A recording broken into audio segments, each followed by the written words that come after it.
Hi all. Today we are going to see how we can cross filter the visual instead of cross highlighting it.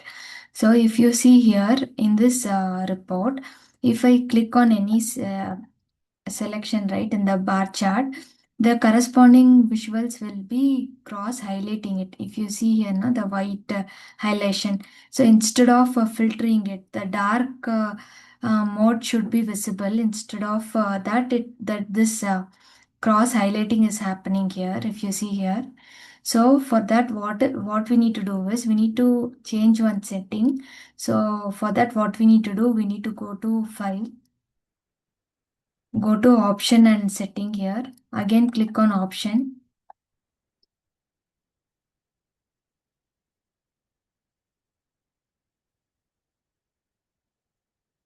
So under this current file selection, there will be an option called report setting. In that, under visual option, there is an option here. Change default visual interaction from cross highlighting to cross filtering. So we need to check this one and click OK.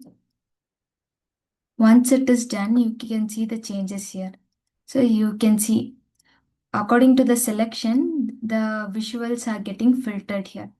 So this is how we need to enhance the report. Instead of cross highlighting it, we need to switch on the selection called cross filtering it.